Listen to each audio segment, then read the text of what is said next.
Ven, thank you so much for joining me today. I feel really lucky to be speaking to you in the month of November because this is very Movember relevant. And it's so nice to have found a man who's speaking so openly about this. Could you tell me a little bit about how things started out for you? Sure, absolutely. So essentially, when I was a teenager, I used to play soccer, or as they refer in the UK, football. And I used to be a goalie, and I didn't put a jackstrap on, so I'd get hit in the nuts a lot. And that was one of the main reasons why I got what I went through, what I went through.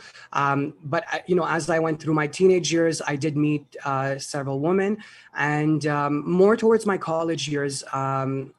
I used to be student council president. So whenever I would organize all these big parties, like there would be a lot of people around me. I'd meet beautiful women. And, I got intimate with a number of women through the course of my teenage and university and college years. And every time I'd get close to a woman, we would kiss and then things would get intimate. But when it would go towards something that would be, as I say, first base, second base, third base, we'd get to closer to something sexual, I would automatically close myself off and show that I'm not interested because I didn't want them to find out. And as a result, it really hurt me on the inside because I was very interested with the person that I was with. I just couldn't bear the shame of having to talk about my erectile dysfunction or even, showcasing this. Because for me, this was like a huge no-no. This was my deep, dark secret that nobody knew about. So for the longest time, I haven't had a intimate sexual relationship with someone. In fact, the first person I had a relationship with that was intimate on the long term was with around 27, 28. And that was with a girl, and that was after the whole surgery, therapy, and I was ready to go out there and I had the courage to meet someone. And that girl actually became my girlfriend, my fiance, my wife, my ex-wife. So that's been long story, the journey, but it's been very difficult as a teenager, seeing all my hormones kick in and really wanting to, embrace my manhood. Even the pressure of having to discuss with other guys, talking about, sexuality and men and, how it is to like meet women and all that.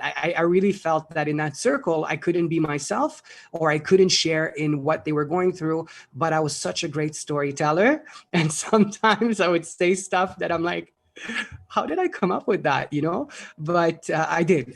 And that was the reality I was facing then. It was very deep, very dark. I mean, I'm bringing light to it and I'm keeping it light from, like, I'm okay with it now. But the emotions back then were very difficult, very fragile. My heart was broken many, many times, not because they broke my heart, but because I was constantly breaking my heart every time I had to withdraw from a woman that I loved. Yeah. So I find this really interesting, and you've brought up the very strong and deep emotion of shame, which is an incredibly difficult emotion. Like, you can't get rid of that emotion easy. If you're experiencing high levels of shame, that's quite a sticky emotion and it takes a lot of work to get over that. So I want to really make sure that I understand the issue. So how old were you when you first realized that this was a problem? And also, was it that you were with you were with a partner when you realized it was a problem, or was this something that you realized yourself before actually becoming intimate with someone? It's a really good question. I was around, I would say 17, 18, and in college, and I did not get intimate with someone. Sorry, no, I look back. There was one incident where I actually got intimate. Wow, this is revealing right now. It's like digging into the past. There was one incident where I did get intimate with someone and it wasn't working. And I withdrew. And from that point on, it was so shameful that I did not, I made sure nobody would ever find out, ever find out. So I knew back then that this was an issue. and the shame really took over.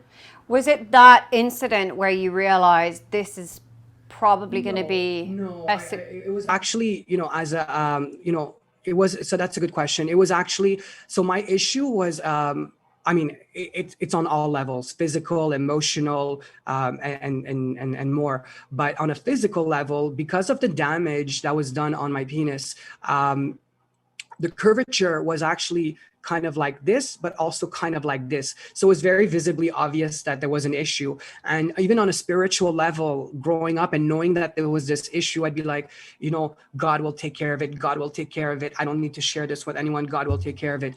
The reality is we are faced with issues that if we don't address them, then we're not honoring, what we're facing.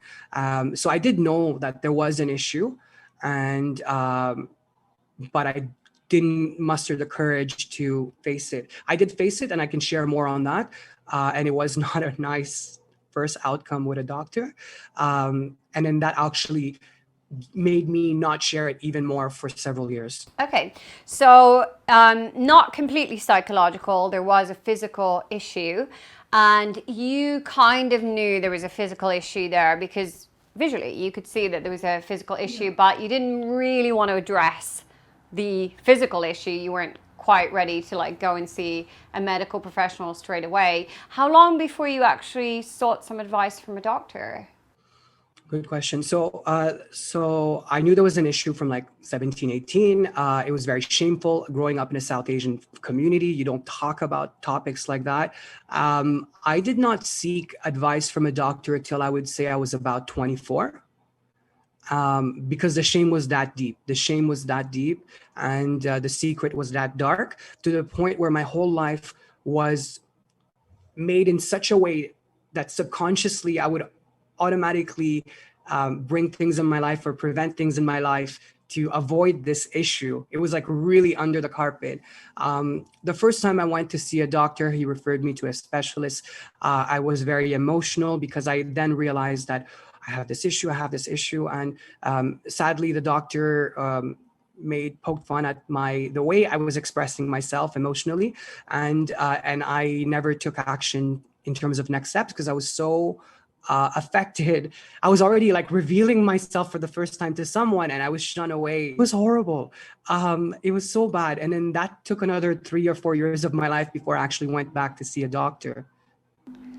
Do you remember the specific kind of reaction from the doctor that made it worse for you? There was a little laughing. He was just laughing, but I don't think he was laughing about what I was sharing. It was how I was sharing it and how I was so vulnerable.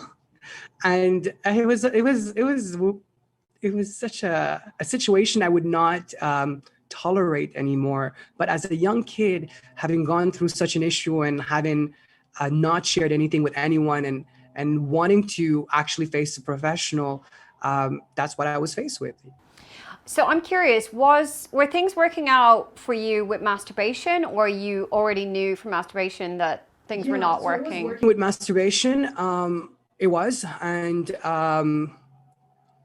it would hurt sometimes. It would hurt for sure. I see, here's the thing, because I wasn't talking about the issue, I didn't know what was normal and not normal for the longest time. So if it was hurting, I was like, oh, is that what I'm supposed to experience? Obviously, the hormones are arousing. Obviously, things happen and masturbation does happen. But I saw the curvature, and even for the curvature, I'm like, is it supposed to be that curved for a man? Seeing online what's available on the World Wide Web, it doesn't seem like anybody else has any curvature, or much of a curvature. So that was kind of where I got my knowledge from. But at the same time, I didn't know what was normal, what pain threshold was okay or not okay. So what was the difference when you were then intimate with a partner? Because it sounds like you were able to kind of manage things somewhat with masturbation, even though it was painful, you were kind of making things work. But with a partner, that was when things really didn't work for you. So that one person I had she just flat out told me it's not gonna go in. And I'm like, okay, first time I hear that information, good to know. But wow, I really dug deep in shame. At that point, did it then become a psychological issue as well as a physical issue? I think the psychological issue was there, but it definitely amplified it to a whole new level. What happened next in terms of getting help with the physical problem? Yeah, so essentially, I was going through my whole years of university, student council president, throwing all these parties, was really much in the limelight, was well known in the city where I used to live, Montreal, and nobody knew. And eventually, a friend of mine invited me to a personal development program that I went to.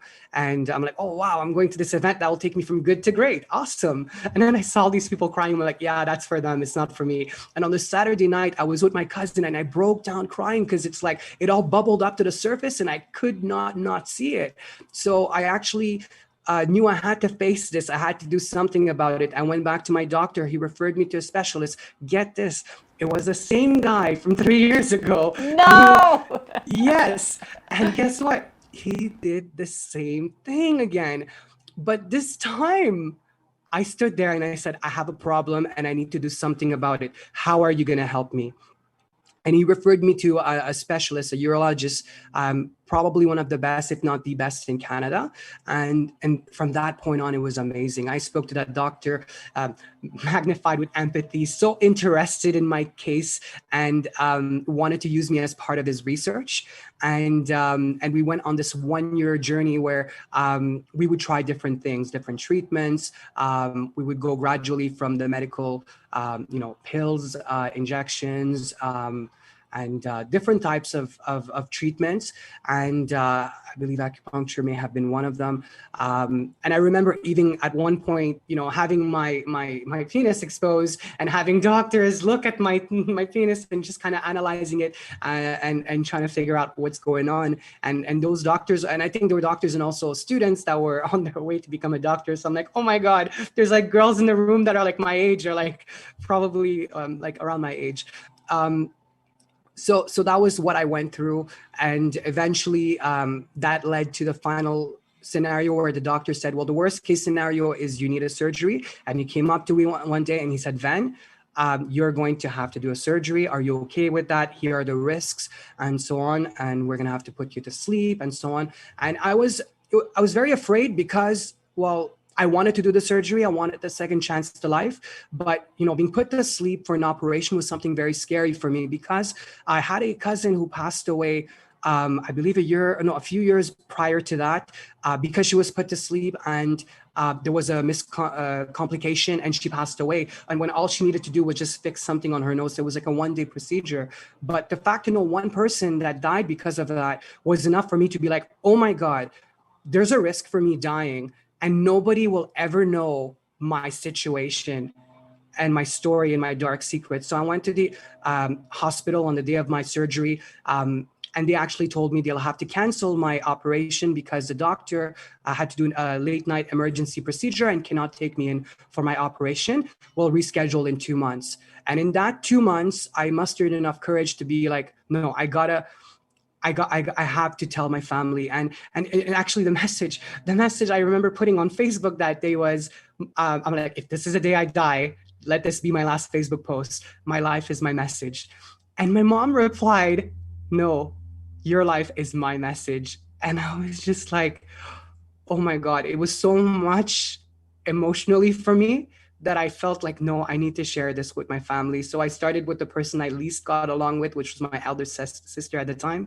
And I told her and the floodgates opened and I cried and I never cry, right? So for me, it was like so much came out in one shot and she was so kind and compassionate. Then I told I took my father separately, told him as we went for a walk, man to man, he understood me. He was so kind. Told my younger sister, told my parents, eventually told my close friends.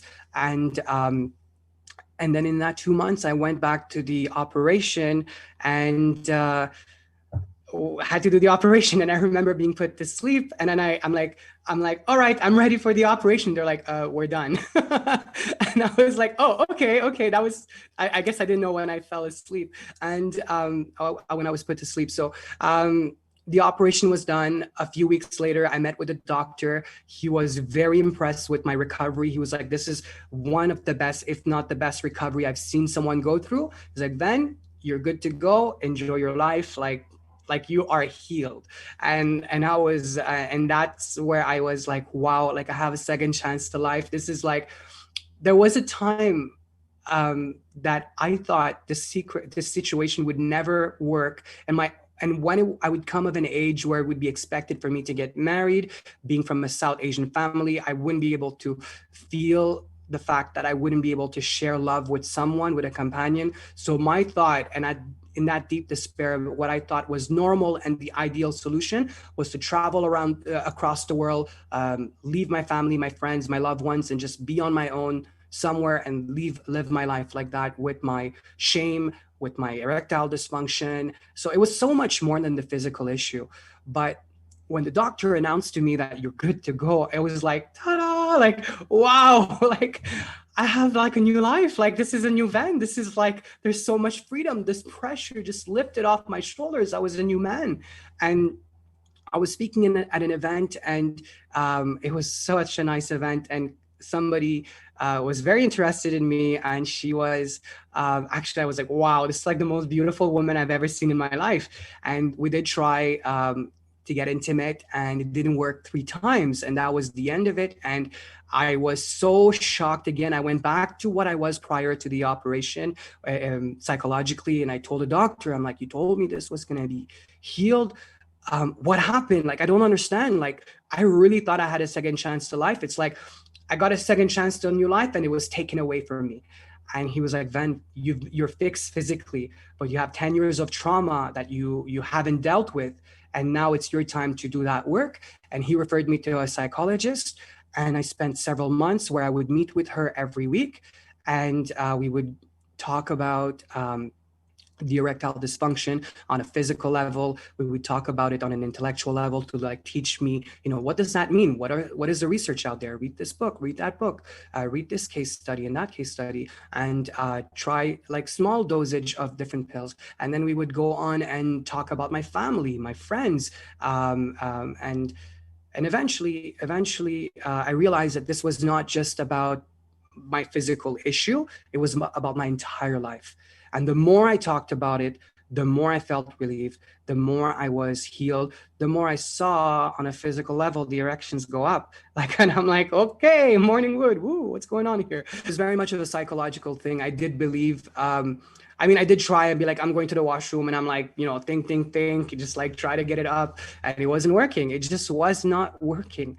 And it was all, I looking back now, is definitely mind over matter, for sure.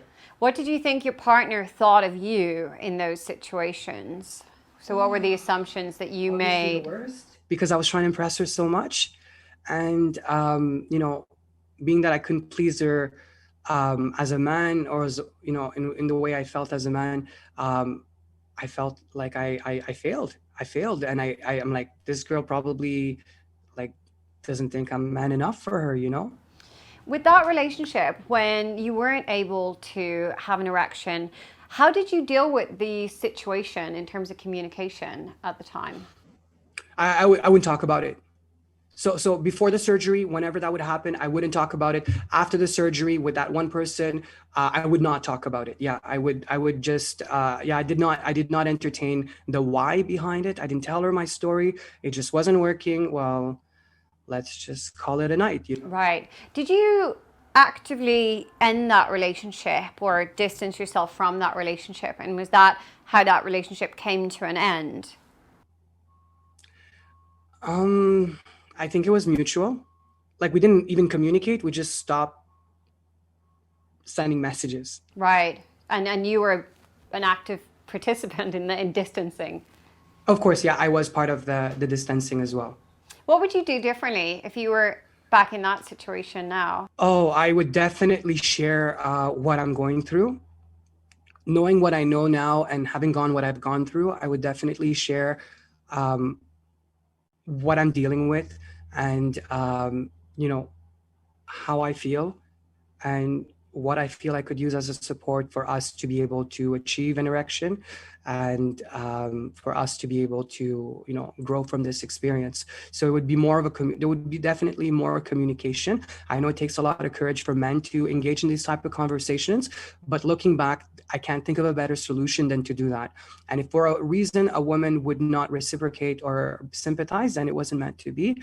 But if she was, it was definitely meant to be. Yeah. What happened next in terms of future relationships? Yeah. So what happened next was then I was in those therapy sessions, was revealing what was going on. And then my therapist eventually looked at me and she's like, Ven, you ready to go? You're ready to move on and start an intimate relationship and meet someone? And I was like, no, I know so many people in Montreal. What if I try again and it doesn't work and word gets out, blah, Were blah, you blah. avoiding relationships and intimacy at that point completely? I would, meet women, but never go to that level. Yeah. So the whole flirting game and just like kissing, yes, but beyond that, no. That must have been quite confusing for them. It was, because it was confusing for them for sure. And I look back and I wish I had done things differently, because I wasn't true to who I was. And I was just dealing with a lot of shame. And I realized looking back how much that affected people that I was engaged with. And I wish I knew better. I wish I could have done things differently. I wish I had enough courage back then to have those conversations. So what happened next for you in terms of intimacy? Then I was with a therapist. She's like, you're ready to have an intimate relationship. And I was like, oh my God, but like, what if it doesn't work? And she's like, well, why don't you try online dating? And I'm like, back then, online dating was so taboo. There was no Tinder, no Bumble, none of those dating apps. And back then, the two most popular ones were like Match.com and eHarmony. And Match, I believe back then, was a search engine. eHarmony was a psychometric test where you would get matches every day. And she's like, well, what you can do is you can wake up very early in the morning, and if you see someone you can like just remove them, just like block them, and they won't know. And then like how early were we talking? Like 5 a.m. just to remove these? But to be honest, it didn't last that long, because it was January 3rd, New Year, new me. eHarmony, here we go. I signed up January 3rd. January 4th, I had my first list of people, started talking to a few. January 11th, I went on my first date with someone. She became my that was girlfriend. hard back then, because like the stigma of online dating was very much still around. Yeah, it wasn't what it is today. It definitely was not what it is today. Like, people would not talk about online dating. It's not like it wasn't such a common thing. People that would do it like more discreetly. But so I went on a date with her. Second date, third date, became my girlfriend, and eventually we were, leading to having our first sexual encounter. I think it was around end of March, and I remember acting like I knew. I'm like a very experienced person, and that's the persona I brought across. And I remember when it actually worked and everything went through, I'm like, is it, are we good? Is this it? Like, is this what sex is? It was such a weird thing. And I hope I guess she didn't catch on my way of being. She was just like trying to like, I put on that persona of being so experienced that she was just focused on that rather than being like, what is he talking about? Like, how old were you at this point? 28, I believe. Yeah. And 28. had you never been able to have sex at all before this point? Never. And it's so surreal, being that the lifestyle that I lived didn't lead me to that. And obviously for the reasons that I've shared before. So then what change did you go through at this point? Because your belief system must have changed. You went from being like, I don't think this is ever going to work, I don't think I'm going to be able to perform, to actually, it does work, and maybe I will be able to do this again. Yeah, that was definitely like the floodgates open in a good way, where I was like, my whole belief system completely shifted, and I'm like, yeah, it works. And I can, be in an intimate relationship with someone and share love and have sexual intimacy with that person. And it was great. I was a whole new man. And it was nice to be able um, to feel that and to experience that, because I really felt in my heart that this would have never happened. I really felt that this day would have never come, but it did. It sounds like you were very nervous in that situation because you felt like there was a lot at stake. Was there any techniques that you learned at that point to make things easier in terms of making you more relaxed and making sure that your mind was in the right place and not kind of overthinking things, not worrying about things too much in this situation? Yeah, definitely. So the first thing is not being in my head so much, being more in my heart, and just being more present and less into the future, the past, especially the future. Like, oh my God, is this gonna work? Oh my God, like all these worries were no longer serving me, and we're not as present. Yeah. So I think that was my biggest lesson, really getting out of my mind and really being in the present, in the moment, and just letting things, happen as they happen, right? Yeah, it's so difficult for people to enjoy intimacy if they're focusing on their worries rather than focusing on enjoying the situation in front of them. Correct. Yeah. Definitely. And but being out of that mind space and being more present, really, it was a game changer for me. Did you then, was it plain sailing after that for you? After that, good question. Yeah, I mean, I'm not going to say it was perfect all the time. Like, there were ups and downs. But overall, it was good. And I think it's just, again, part of, there's many factors that can lead to erectile dysfunction, not to such a severe point of what I'd experienced prior to the surgery, but, stress, fatigue, lack of exercise. There's so many reasons why this could happen. So yeah, there were moments where it just wasn't working as well. And it was just another day. The sun rose the next day, and then it worked and it was fine. But it was more of a journey of learning about myself and learning about being intimate in a relationship. What did you start to do differently in terms of communication whenever there was kind of minor problems moving forward? Well, then we would try to go back to foreplay and just try to, arouse that, and then just being real, like, hey, I've had a long day, or it's been really tough this week, and let's continue this tomorrow or when we're ready.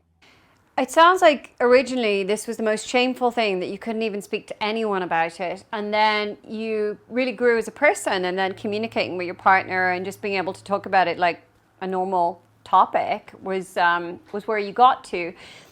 What does it feel like now if you're talking to a partner and you're communicating about anything to do with sex that might be negative or might be nothing, when things are not working in your favor? Yeah, that's a very good question. So, well, the first thing I'll share is that person that I was, my first sex partner was the person I was with for the longest time, like 7 years. So I haven't had as much experience since then. I mean, I have met a few people, but nothing to what I've experienced in my relationship. So in my relationship of 7 years, it was very much open, transparent about that. After that, I would not engage in sharing my erectile dysfunction story. Again, the people that knew. Whoever Googled me online would know my TED Talk. But if they didn't Google me, then they wouldn't know, right? Like, they wouldn't know what was up, and what was up. They wouldn't know what was up, and they would then we wouldn't have that conversation. We wouldn't. But the beauty today, and I'm happy to share this with you today, is in line with us doing this interview today, and in line with my TED Talk, and in line with Movember happening, and in line with me going through a lot of changes in my life and wanting to be more authentic and more vulnerable, and as a result, vibrant in my fullest expression, I decided this morning prior to our interview to actually share for the first time with my entire community my TED Talk and this beautiful message. And as we are actually having this interview right now, like, my phone is just vibrating with so many beautiful, loving messages of people saying, I never knew you went through this. I never knew you went through that. And I'm so proud of you for sharing your story. So it's really me today coming full out and honoring men's health and really being there for people that are facing this, and whether it's erectile dysfunction or any types of shame, men or women going through either the experiences of the intimacy of an erectile dysfunction in a bedroom or any other types of shame, and really being like, it's okay to talk about our shame. It's okay to share who we are and what we're going through, and honoring that. And the more we share, the more we are able to face that situation, and the more we inspire other people to also share their own story and be relieved from that shame. I've helped a lot of people with erectile dysfunction, mainly using a combination of cognitive behavioral therapy and mindfulness techniques.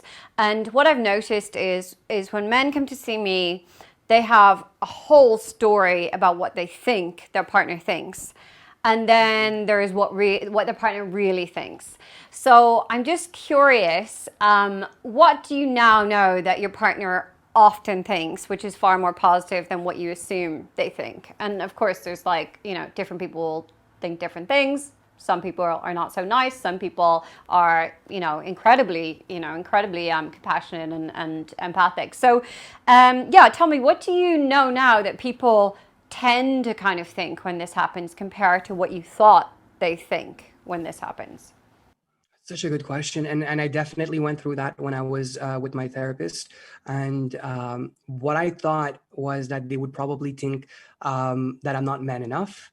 They would probably think that that I'm not worthy of their time, worthy of their love, worthy of their attention. Um, that they shouldn't be with me. And just for me, engaging in a loving act and not being able to feel love was something that was so hurtful for me, and I didn't want to go there. I didn't want to give my heart to have it broken again and again and again. So it was very difficult on a physical level. In dealing with my last partner, and having those conversations, I've realized that no, that is not what she was thinking. That she realizes that it's normal. Like, this is just part of our human body and our ups and downs. And men and women have things that work and things that may be a bit more challenging, and it's okay. But I think the greatest thing we have as humans is language, and if we can communicate and share, then we can come to a place where we can feel relieved and be able to create that space to be able to embrace what is present and what is possible. And with that comes more new experiences. Yeah, and kind of clarifying these assumptions and correcting the assumptions that are made. I worked with a couple, and when they actually communicated, the female partner said, actually, as long as I have an orgasm, I really don't mind if we have sex or not. And another woman said, well, I always get cystitis. So actually, if we don't have sex, it means that I don't get cystitis as long as we can enjoy intimacy in other ways. And I've heard so many more positive things from the partner, and the sufferer of erectile dysfunction had no idea that actually there was this far more empathic, far more compassionate, and in some situations, of course not all situations, I've definitely spoke to partners where there is elements of disappointment as well, but nowhere near the level of disappointment that that the sufferer would assume. But in lots of cases that actually there was no judgment at all, but the problems with these couples was mainly to do with the lack of communication, and the shame was completely creating this imaginary kind of space in the person's mind of what this person must think of me, and this was never the case, that this person had anywhere near as bad thoughts as what the individual thought they had. Yeah, so I'm living proof that what you just said was entirely true.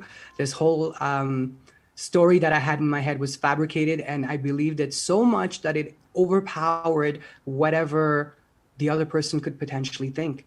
And in realizing that they were actually more compassionate, understanding, and willing to work together, I think that was just it was revealing. It was really revealing to me that no, you know what, that story I have in my head, it's just a story. Yeah, it's nothing more than that, It's really understandable that when this happens for a man, that straight away worry kicks in, and then that worry is going to really distract them in the situation, because they're going to think it happens again and again. And it's a whole process that a man has to go through if they are experiencing that shame, and in order to get over that worry.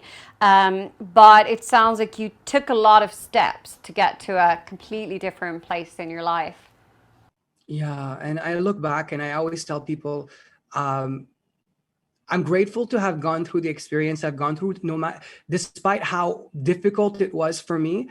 The experience that I've experienced and where it has led me now allows me to be a beacon of, a voice for the voiceless in sharing more about the erectile dysfunction, and that it's not as harmful as we may make it sound, and that our solution, there is a happy ending.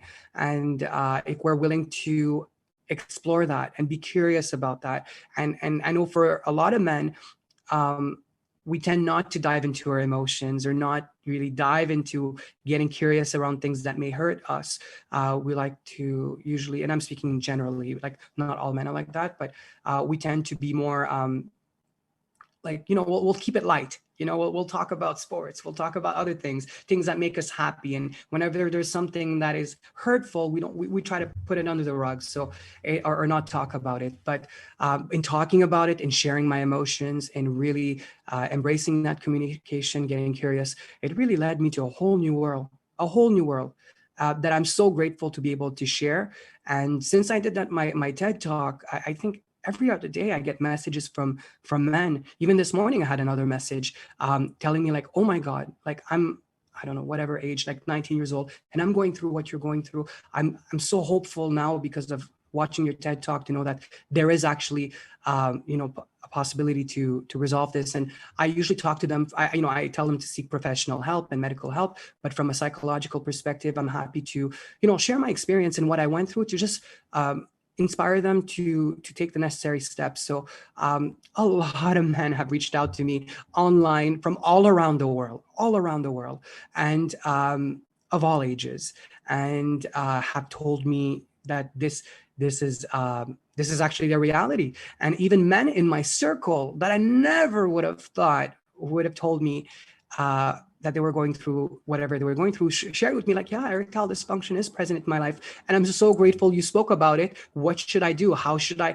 So it's like the fact that I shared my story, and like all these people are coming up to me and sharing what they're going through because they're comfortable sharing to me what they're going through, is even more evidence that this is out there.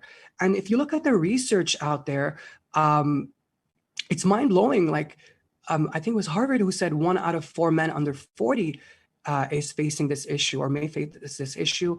Yale said 300 million men in 2025 will be dealing with this issue. I think the numbers are actually going up, because if you look at the society, I've had conversations with parents, and their concern is around pornography, and how their kids are actually engaging in this fantasy world and thinking that this is reality. And when they're faced with reality, there's a disconnect, there's a gap, and they don't get aroused. So that is like the new reality of erectile dysfunction. I mean, obviously there's a physical issue, but there's also a lot of psychological issue. There's like gaps to fill or to be able to come to terms with. And so it's a growing issue. In fact, like I was speaking to someone else and we're like, this is like the last taboo. Like nobody's talking about it. It's time to talk about it. And I realize how much, like, I've gone through this. This is the mess in my message. It's time for me to share this and to really bring it to the surface that, hey, this is something a lot of men, 300 million men globally are facing. Let's talk about it. Let's have a conversation. Let's really show how this is something that exists. And this is something not to be shameful about. And let this be of inspiration for anybody dealing with anything shameful, to know that they can share their story and they can, not keep things within. And if we want to go at the very deep level, my favorite comedian of all time, Robin Williams, made so many people happy on the outside, but God knows what he was going through on the inside. And that's, I can relate to that, like when I went through 10 years of not talking to anybody and being this like I'm like the eternal optimist, this guy that's always so happy-go-lucky. People would ask me like, oh my God, how are you always so happy on a Monday morning? It doesn't like, I don't get it, you know? But on the inside, I had so much despair, so much shame. And I get it. I get how people can go very deep into their story and really believe them and really think that the solutions that are out there are are out there are limited, when in fact, no, there's so much out there available if we're willing to talk about it. Yeah.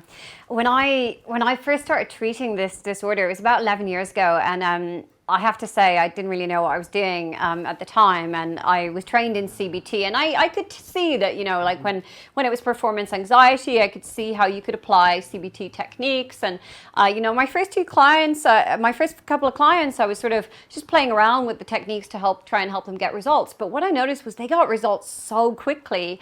And the reason was, well, it was anxiety related for the clients I was seeing. There was no physical problems. It was all performance anxiety. And I was able to quickly establish that with them by just asking them how much they were worrying in the situation and how much they were concerned about their performance in the situation. So without them even seeing a doctor, we figured out that it was psychological.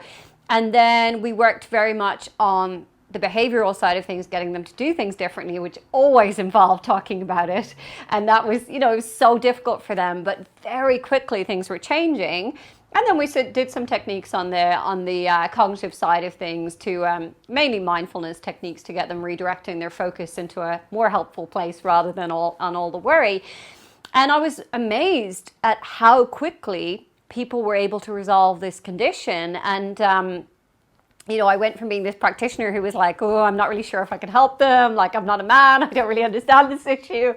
To being like, oh, wow, the same issues that work for anxiety actually work for erectile dysfunction when it's a psychological problem. So there's so much hope for men. And it's, you know, it's men who are brave enough to talk about it who manage to fix this problem very quickly. Unfortunately, it's the shame that really holds people back, because that can mean that they suffer in silence for such a long time. Yeah, no, I fully am aligned with what you're sharing. And, you know, on the mindfulness side, that is something that is a huge practice in my life. I meditate every morning, evenings as well. And the beauty of, you know, like stopping the spinning and calming the mind is so powerful, and getting present to the present can create so much. And I do value a lot of mindfulness practices, including meditation, whether it be for erectile dysfunction or whatever people may be going through. So yeah, this is definitely something that I've engaged in the past, but also see the value in doing that for sure. What tips do you have for men who are watching this, who are completely suffering in silence? What do they need to do to overcome this problem? Go to a doctor, speak about your issue. Don't keep it to yourself. Talk to professionals, get the help you need. And if you need to engage with a therapist, do so. If you need to speak to your doctor, your medical doctor, do so. Let them refer you to other specialists that can help you depending on where your condition is at, whether it's physical, like find out if it's a physical issue, a psychological issue. But no matter what, get into action, deal with this. Life is so precious. Life is so short. There's so much beauty on the other side once we deal with that issue. And I invite every man that is facing that issue to take action today and really, like, you know, pick up the phone, call your doctor, and really deal with that issue and be brave and have the courage, because what's on the other side is incredible. There are people out there willing to, you know, grab your hands and help you if you're willing to put your hands out there. How much can men change their life and live a much more fulfilling life once this issue is sorted for them? Oh, 150%. Like the life I'm living right now is so much more, and it's like so freeing, where I can really be the man that I want to be. And it's not just, again, erectile dysfunction is not about erectile dysfunction only. It's about everything in your life. And we think about performance anxiety in the workplace. Well, you know, what about performance anxiety in the bedroom? And you know, at the end of the day, the elephant in the room is the elephant in the room, wherever the elephant is, right? So it's important to deal with that. And once we deal with that, that shame will no longer linger in other areas of our life. Yeah. And the beauty of not having that shame is incredible. It's incredible. And even me personally, the fact that I've shared this with people, I've inspired them, but the types of conversations now that I can have with my parents, with my sisters, with my friends, is at a whole new level because I've shared with them and they've shared with me in return. And the depthness has made us so much closer. So I really recommend men to, face that issue, and women that are also encourage your men if they're facing that issue. And if men or women are facing any, shameful situations of shame, definitely deal with this, because what's on the opposite side is beautiful. I always talk about how erectile dysfunction made me a better man. And if you are dealing with erectile dysfunction, no worries, deal with this because it will help you make you a better man. It's really interesting because you tried to keep this problem to yourself and you kept all those emotions within and you were like trying to sweep them down and they just burst out anyway. So it was only a matter of time. You tried to bottle it up, but eventually like the bottle just exploded and it had to come out anyway. So I guess if anyone is having this issue, experiencing this issue, that actually it's kind of it's not a very effective strategy because eventually you're going to have to face it somehow. Exactly. You're going to have to face it. One day it's going to bubble out. It's like any coming out story. It will come out, and why not just face it with enough courage if you're ready. But definitely, I hope this interview and my TED Talk and whatever I have online on thatedguy.com will be of service for you for anyone to come out and face that issue. I think it's that's what I want for everyone. I don't want to see any people go through 10 years of shame and deep darkness. I don't want that anymore. That's like the one thing I'm trying to eradicate or remove, because I really want people to feel that they can be human in this planet, 10 years is a long time to suffer when people can get over this in a matter of weeks if they are focused and motivated to do so and brave enough to do so. It's not a journey of I had to go through 1 year or 2 years. It was a matter of a moment. And yes, there were things that led to that moment, but let this moment be now to do an action and take action on it and really get the guidance and the support you need so that you're not alone in facing that issue. Yeah. And it's difficult because you have to put yourself in awkward situations that you're not comfortable with to overcome this. And it's exposure therapy in that sense. You have to feel the fear and do it anyway. And that's really cringe for some people, but you do get to the other side of it and you get to overcome the problem. Where can people find out more information about you? Yes, so venvirah.com. You can follow me on Facebook at Speaking with Ven, and you can follow me on Instagram as well at Ven Virah and VenVirah. I'm not telling people like fully go into it and like you will be resolved by tomorrow. But whatever fear you're going through, whatever shame you're going through, lean in towards your fear a little bit over that edge so it gets you into action. And those steps will get you forward. So if that is setting up an appointment with a doctor, do that. And when you're going to be with a doctor, then whatever steps you need to go through, do that. If you are going to meet with a therapist, schedule that phone call. And when you meet with a therapist, whatever you have to do that. But always put yourself into action, lean towards that fear a little bit over the edge. Ven, thank you so much. It's been such a pleasure. And I know that this is really going to be helpful for men who watch it.